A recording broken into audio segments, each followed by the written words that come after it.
There's something about Halloween rain that makes the world quieter, like the storm itself is listening. Tonight, as thunder crawls across the sky, you'll hear 7 true disturbing stories, told by those who swore they'd never speak of them again.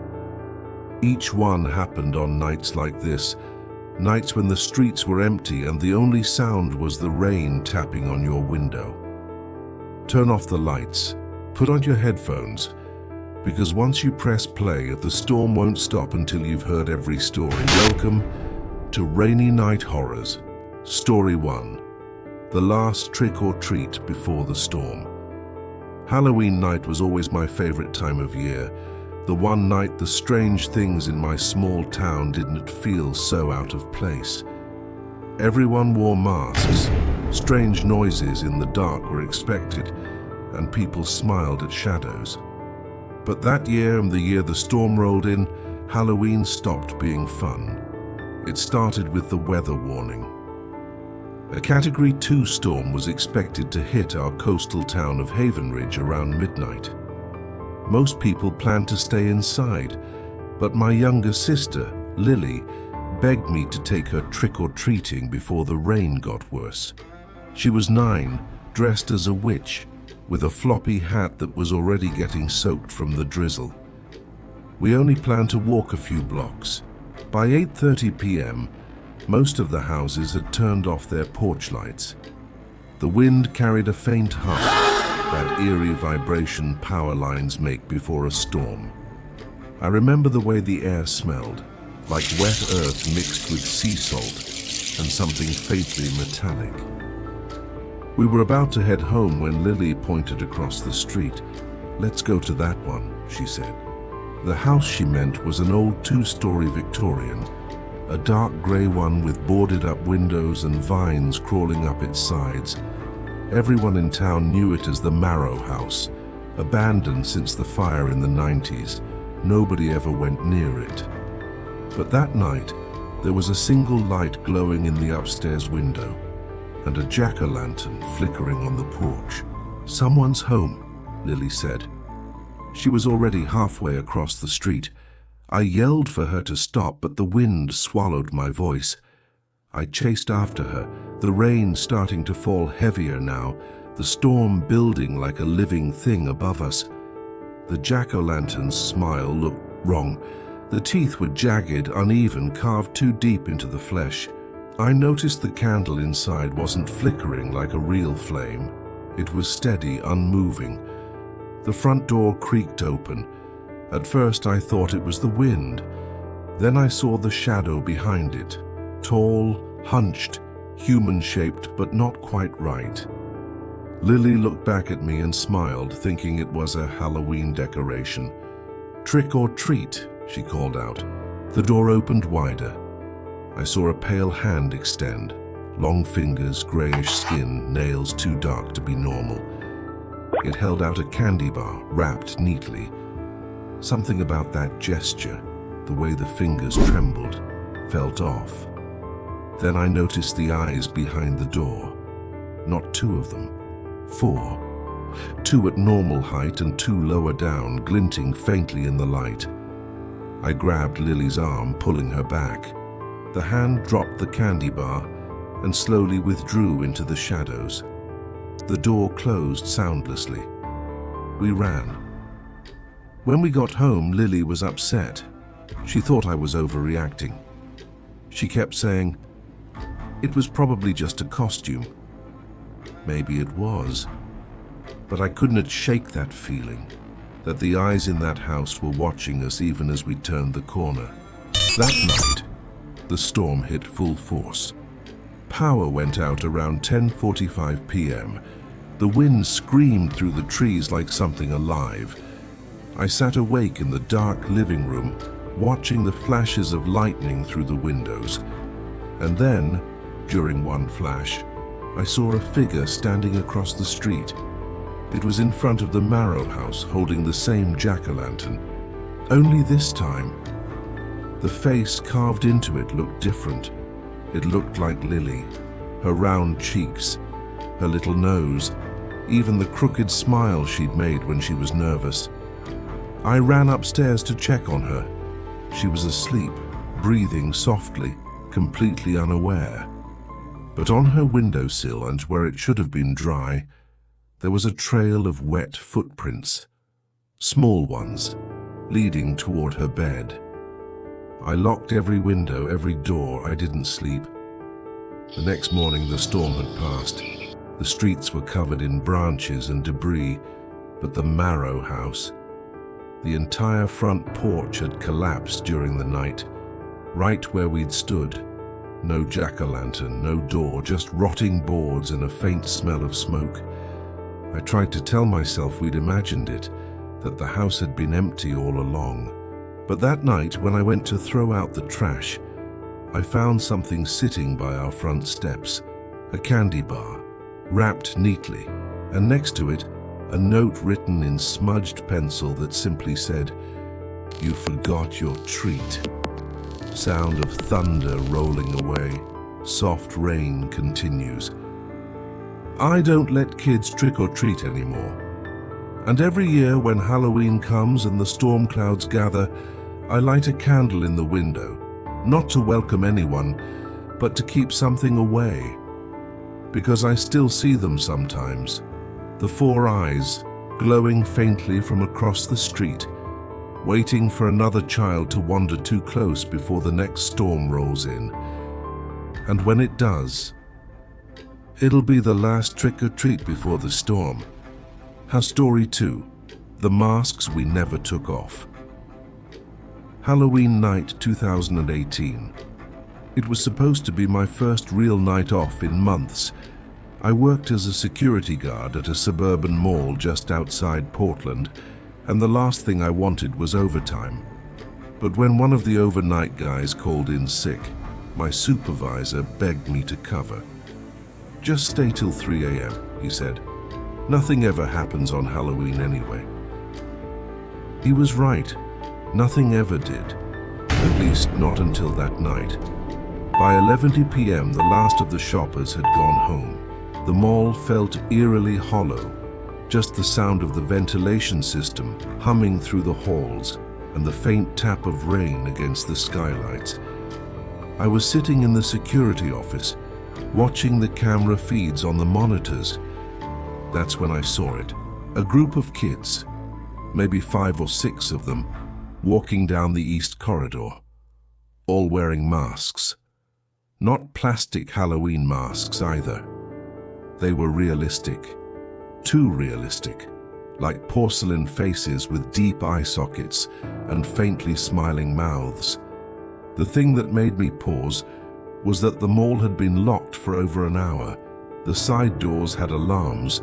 No one should have been inside. I zoomed in on the camera. They were standing still now, shoulder to shoulder, all looking directly up at the lens. No movement, no sound. I grabbed my flashlight and started down the hall. The fluorescent lights flickered above me, humming like insects trapped behind glass. My radio buzzed with static. No one else was on duty. When I turned the corner into the east corridor, they were gone. But the air smelled strange, like dust and candle wax. I walked toward the food court, my boots squeaking on the polished floor. Then I saw one of the masks, lying face down near the fountain. I picked it up. It was cold, heavier than it looked, with a faint crack running down the cheek. And on the inside, written in black marker, were the words, "Don't take it off." I checked every store, every hallway, and nothing. The rain outside was pounding hard now, making the skylights rattle. When I got back to the office, I rewound the security footage. The kids were there again, this time standing right outside the office door. Then, in the blink of an eye, the footage cut to static. I froze. Slowly, I turned toward the door.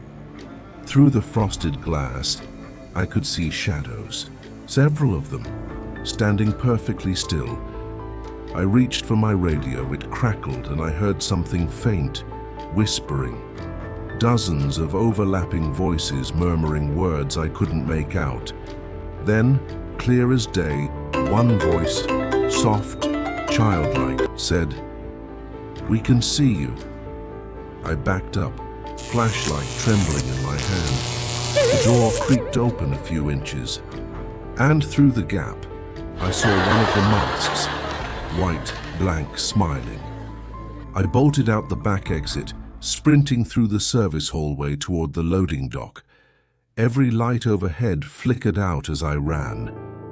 Behind me, I could hear footsteps, many of them, soft and synchronized, echoing in the dark. When I reached the dock, the exit door was locked. I pounded on it until my knuckles bled. Then the overhead light flickered once more, and I saw them, all 6 of them, standing in a line, each wearing a mask that looked exactly like my face. They tilted their heads in unison, and one of them, the smallest, reached up and slowly peeled their mask away. There was nothing underneath, just blackness, an empty void, like the space behind a camera lens. I must have blacked out, because the next thing I remember was waking up in the security office again. The storm had passed. It was morning. The cameras showed nothing unusual, no kids, no masks, no evidence at all. But on the desk beside me was a plastic bag, labeled "Lost and Found." Inside was the same cracked porcelain mask, and a note that said, "Thanks for covering our shift." I quit that week. I've worked in other buildings since then, hospitals, offices, even a museum. But every Halloween night something strange happens. I'll catch my reflection in a dark window, and for a split second, I'll see it. That blank porcelain smile staring back at me from inside the glass. Story 3, The House That Waited Until Halloween. When I was 12, my family moved into a house that everyone in town whispered about, an old colonial-style place at the end of Hollow Brook Lane. It had been empty for years, the kind of house you'd cross the street to avoid when walking home from school. But to my parents, it was a bargain. "Just needs a little love," my father said. They never knew why the price was so low. The realtor told them the owners left in a hurry. She didn't say why. I found out years later that the last family who lived there vanished on Halloween night, 1996. The first few months were quiet, except for the noises. Some nights I'd hear creaking footsteps above my room, soft, deliberate steps pacing from one end of the hall to the other. My dad blamed the pipes. My mum said it was the house settling. But the weirdest thing, it only ever happened on the 31st of each month. And then October came. Halloween night, the rain started just after sunset. A heavy, steady downpour that turned the street into a stream.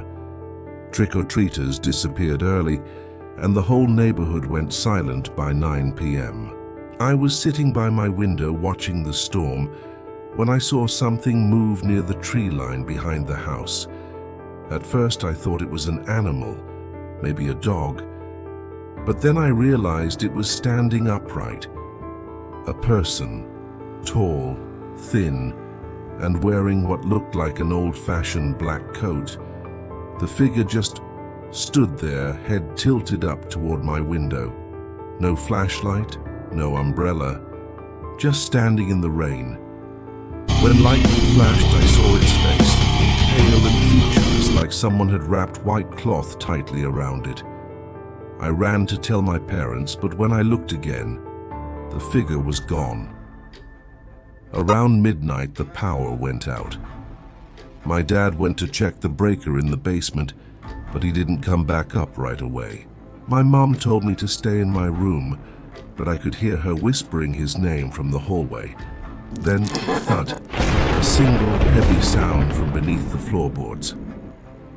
"Dad?" I called out. No answer. I stepped into the hallway. The air smelled damp, like old wood and something metallic. Iron? Blood?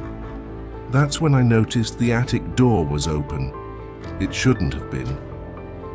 A faint, dripping sound echoed from above.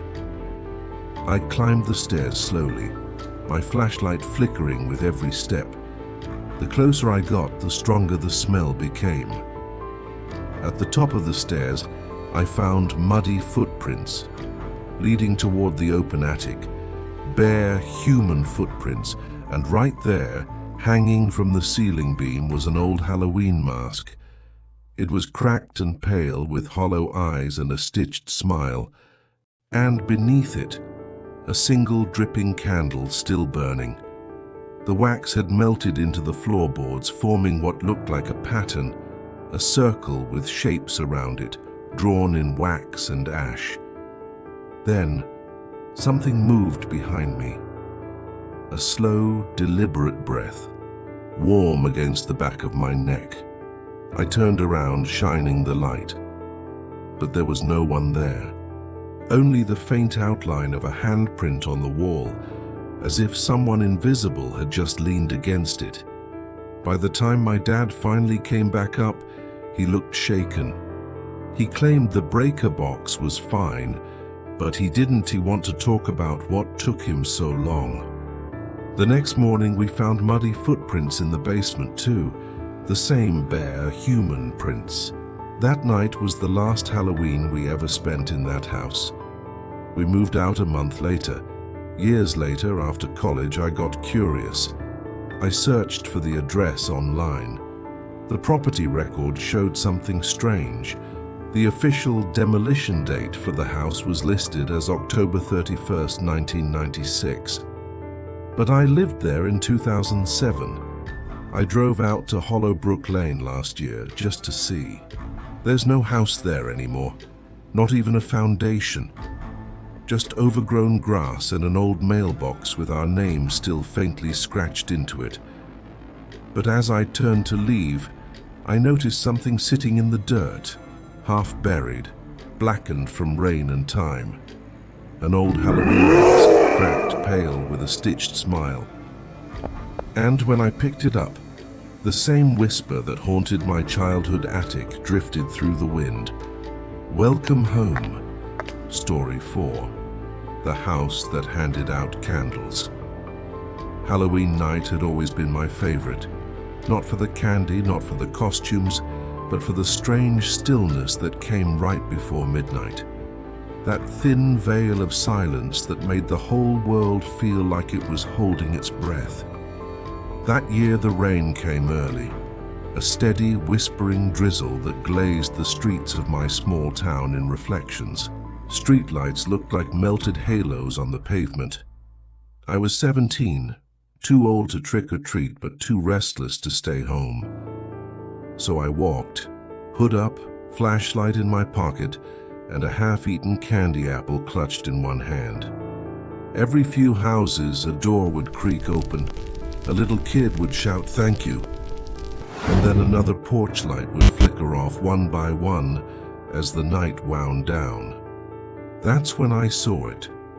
At the very end of Mulberry Street, a house I'd never noticed before. It looked misplaced. Every other home was built from the same 1970s layout. Pale siding, flat porches, Halloween decorations still dripping from the rain. But that house, it had no lights, no pumpkins, no sound, only a faint orange glow from a window near the door like candlelight. And there was something else, a wooden table by the porch steps, covered in old-fashioned candles.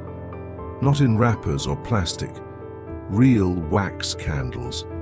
Each had a tiny paper tag that said, "Take one, light it at midnight." No one else seemed to notice the house. The neighborhood kids had already gone home, and even the wind avoided that part of the street. My heart was beating strangely fast. I don't know why I walked up the porch, but I did. The closer I got, the colder it felt. The rain didn't even seem to touch the house. It was like the drops vanished before hitting the wood. I reached out and picked up a candle. It was smooth, freshly made, still warm to the touch. The faint scent of wax and rose petals filled the air. I turned to leave, but behind me the door clicked open. "Midnight," a woman's voice whispered from the dark. "Keep your promise." I froze. No one stood there, just a narrow hallway stretching into shadow and the sound of something dripping inside. I ran home. At 11:59 p.m., the rain had turned to a full storm. Lightning cracked across the sky, shaking my window. And yet, I couldn't stop staring at the candle. Part of me thought it was just a Halloween prank. Another part wanted to see what would happen. So, as the clock struck 12, I lit it. The flame burned steady, no flicker, no smoke. Then, faintly, I heard it. A knock. 3 knocks. Slow. Deliberate. From downstairs. I thought maybe it was the wind or a tree branch, until I realized that my house didn't have any trees close enough to the windows. When I went to the top of the stairs, the air felt heavy. The smell of wax and rose petals was back, stronger now. And there, at the bottom of the staircase, stood a figure holding a candle of their own. They looked like me. Same hoodie, same jeans, same face. Only wet, like they'd been standing in the rain for hours. Their candle burned lower, melting fast, and then they whispered, in my voice, "You weren't supposed to light it here." The flame on my candle surged, turning blue. My reflection, my copy, reached forward, and for a split second I saw the house again. Only this time I was the one on the porch, whispering to the next person to take a candle. The next morning there was a new house at the end of Mulberry Street. My friends swear it wasn't there before, and every Halloween since, it appears again, with that same wooden table, that same note, that same faint smell of roses and wax in the rain. If you ever find a candle waiting on a rainy Halloween night, don't light it. Story 5. The pumpkin that wouldn't go out. When I was a kid, Halloween was simple. Fake cobwebs, carved pumpkins, candy, and the smell of wet leaves sticking to the pavement. But the year I turned 24, something about that October felt off. The air hung heavier than usual. The clouds were darker. And no matter how many times I blinked, the streets of our little town seemed emptier than they should have been. It had been raining for hours, a cold, persistent drizzle that turned every porch light into a hazy orange blur. I had just gotten back from work, the late shift at a 24-hour diner, when I noticed it. Someone had left a pumpkin on my porch. At first I thought maybe my neighbor's kids had left it there as a joke, but this one was odd. It wasn't carved with a face. Instead, it had been etched deeply, cleanly, with words. "For the one who stays awake past 3. I checked the street. Empty. The sound of rain tapping against my jacket was the only thing I could hear. The pumpkin had no candle inside, no sign of a lid, no burn marks. Just that smooth orange surface with those letters that looked freshly carved, as if the knife had only left it minutes ago. I brought it inside. Big mistake. By 2:30 a.m. the rain had turned violent. Wind rattled the windows, thunder rolled through the hills, and I couldn't shake the feeling that someone was outside watching. I sat on my couch, half asleep, when I smelled it. Smoke. When I turned my head, my stomach dropped. The pumpkin was glowing, no candle, no fire, just a deep pulsing orange light radiating from the inside, as if something alive was burning quietly beneath its skin. I grabbed my phone and hit record, thinking maybe I could show someone in the morning. But before I could even start filming, the light dimmed, then flared again, like it was breathing.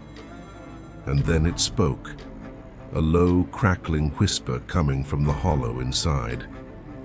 "You're still awake." The pumpkin began to roll slightly on the table, slow, deliberate, as if it were testing its balance. My chest tightened. I reached for the door to toss it out, but when I lifted it, it was warm. Too warm. And something was moving inside, pressing against the walls from within. Then came the second whisper, sharper this time. "You shouldn't have brought me in." That's when the power went out.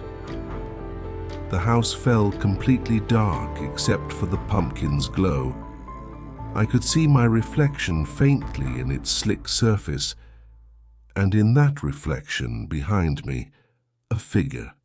A tall shadow with a head like a pumpkin flickering with the same orange fire. It leaned closer, and I swear, I felt its breath on my neck. The pumpkin on the table split open down the middle. A single black candle slid out from inside, burning cold blue flame. Then, silence. When the power finally came back, everything looked normal again. The pumpkin was gone. Only the candle remained, its wax dripping onto my kitchen table. The next morning, I went outside to check my porch. And there it was, a new pumpkin, perfectly round, cleanly carved. This time the words were different. "Now you're one of us." I smashed it with a hammer. But that night, when I came home from work, 3 more waited by my door, all glowing faintly from within. That was 3 years ago. Every Halloween since, they come back. One more than the year before. And each one bears a message that chills me deeper than the last. This year it simply said, "See you soon. If you ever find a pumpkin glowing on its own this Halloween, don't bring it inside." Story 6. The House That Never Stopped Decorating.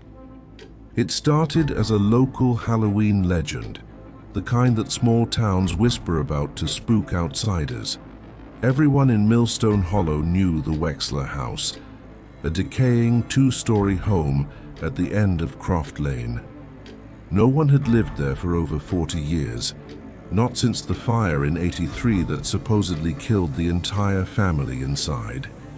And yet, every Halloween, someone decorated it. Pumpkins on the steps, fake cobwebs on the railing, paper bats on the windows, even a scarecrow, new every year, posted on the front lawn. No one ever saw who did it. The neighbors said the decorations appeared overnight, right as the clock hit midnight on October 31st. And by dawn, the lights inside the house would flicker to life, just for one night. I never believed it, until last year. That night, rain poured like it was trying to drown the entire town. I had just finished my night shift at the grocery store and decided to walk home through Croft Lane, a shortcut I usually avoided. The air smelled like wet leaves and metal. The trees were bending under the storm. When I turned the corner, I froze. The Wexler house was lit up. Every window glowed with the warm flicker of candles, and on the porch stood a dozen jack-o'-lanterns, each carved with a different expression. Some smiled wide and cheerful, others grimaced in pain. And above the doorway, strung in uneven handwriting, a banner read, "Welcome back, guests of the Wexlers." I should have turned around. But curiosity is a dangerous thing, especially when it mixes with rain and loneliness. So I went closer. The porch creaked beneath my weight. Water dripped from the roof in steady beats, like a clock ticking. I noticed something strange about the pumpkins. Their eyes weren't carved. They were hollowed out and filled with teeth. Real yellowed teeth, human-sized. Before I could process that, I heard a door slam open inside the house and then faint music. Old, grainy, warbly, like a record player from the 1950s. It was playing a slow waltz. I stepped through the doorway, and immediately the air turned hot. The walls shimmered orange from the candlelight, and the smell of smoke mixed with cinnamon and decay. That's when I realized the decorations weren't fake. The cobwebs clung too naturally, thick and wet. The paper bats on the walls were real bat wings, dried and pinned in place. And the scarecrow from outside was sitting in the living room, upright, its head twitching slightly as if following my movement. On the old wooden table lay a cake, half-melted candles dripping onto the frosting. A voice came from behind me, quiet but clear. "We saved you a slice." I turned, and there they were. A man, a woman, and a young boy, all dressed in burned, blackened clothes. Their eyes were clouded white, skin cracked like overbaked clay. They smiled at me, their teeth glowing faintly orange from the candlelight. "We decorate every year," the mother whispered. "We want people to remember our last night." The father stepped closer, placing a charred, trembling hand on my shoulder. "No one remembers anymore," he said. "But you came. You saw. Now you'll stay." The boy giggled and pointed at me. Behind him, the scarecrow began to stand. I bolted for the door, but the moment I stepped outside, everything changed. The rain had stopped. The sky was perfectly clear. And the street, Croft Lane, looked different. No houses, no cars, just rows of pumpkins stretching as far as I could see, each one flickering with that same orange light. When I turned back, the Wexler house was gone. Only the scarecrow remained, standing exactly where the porch used to be. Its burlap head tilted toward me. Pinned to its chest was a sign, scrawled in shaky handwriting, "Thank you for decorating."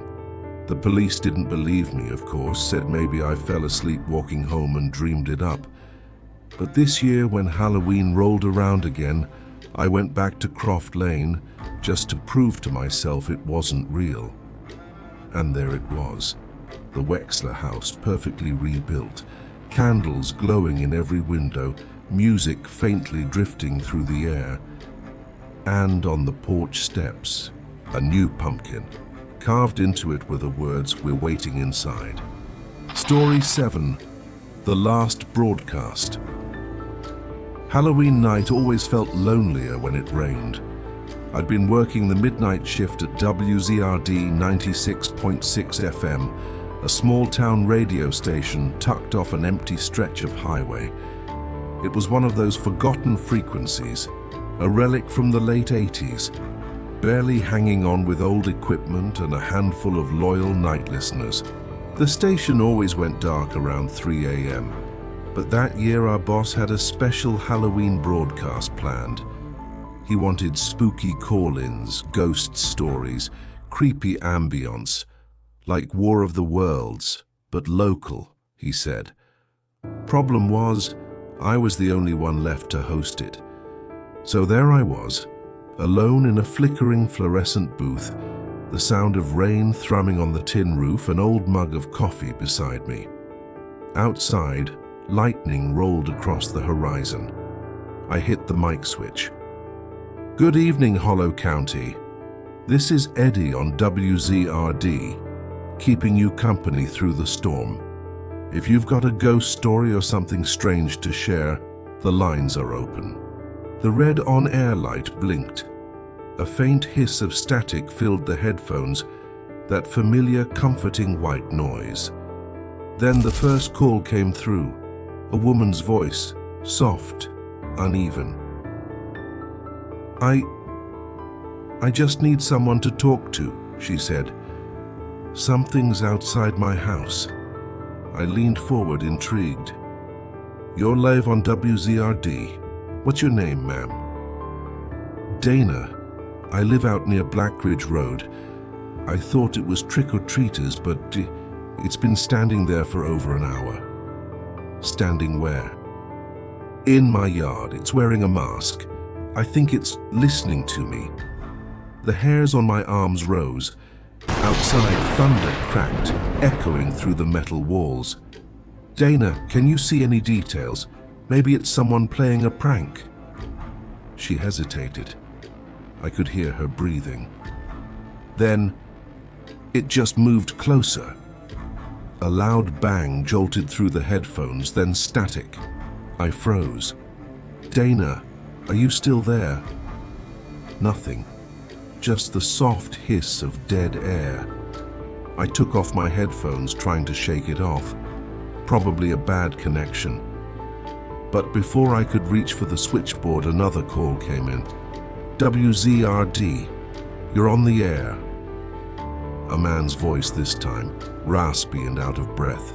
You gotta shut down your station now. Excuse me? It's not just her, it's happening all over town. People are seeing things outside their houses. Same mask, same figure. Are you saying it's the same person?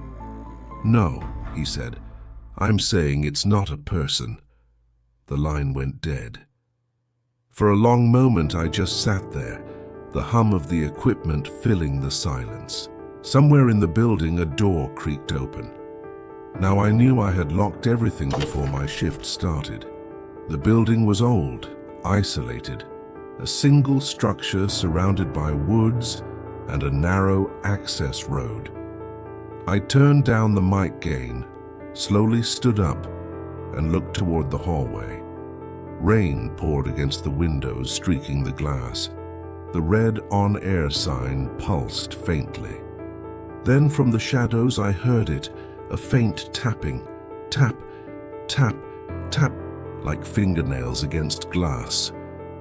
I followed the sound to the lobby window and froze. Someone was standing outside. The rain blurred their outline, but I could make out the mask. Smooth, white, featureless, except for a single black slit where the mouth should be. The figure didn't move, didn't knock again, just stood there, facing the station. I backed away and grabbed the intercom mic.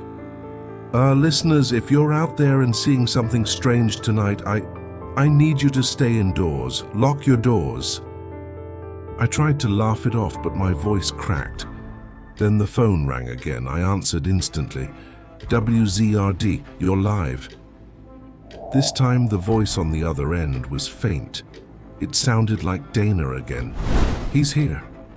Dana, you're okay? Where are you? He followed your voice. The line erupted in shrill static, so loud it made me yank off the headphones. Every speaker in the studio screamed. Feedback, white noise, then silence. And then, my own voice played back. From the speakers came a recording of what I had said moments ago. Listeners, if you're out there and seeing something strange tonight, it looped again and again. Only this time, the last sentence had changed. Stay indoors, lock your doors. It's too late for me. The red on-air light flickered violently. Every radio in the station came alive at once, broadcasting whispers overlapping, hundreds of voices speaking at once. I ran for the breaker room, ready to kill the power. But when I opened the door, there were dozens of masks hanging from the ceiling, white, blank, dripping wet. Each one turned toward me as if they'd been waiting. Then came the sound, not from outside, but from the speakers behind me. It was my voice again, only this time it wasn't a recording. You shouldn't have answered the call. The next morning, the police found the station empty. No signs of struggle. Every piece of audio equipment was still running. broadcasting a loop of white noise and faint whispers. And if you tune to 96.6 FM during a storm, even now, you might still hear it. That same broadcast, that same voice. Sometimes it starts with static, sometimes with laughter. But every Halloween, just before midnight, you'll hear it whisper through the rain. This is WZRD 96.6 FM, and we're still on the air. Another night, another story you'll wish you never heard. If you're still awake and you're one of us now, subscribe to Rainy Night Horrors, and I'll meet you again when the rain returns.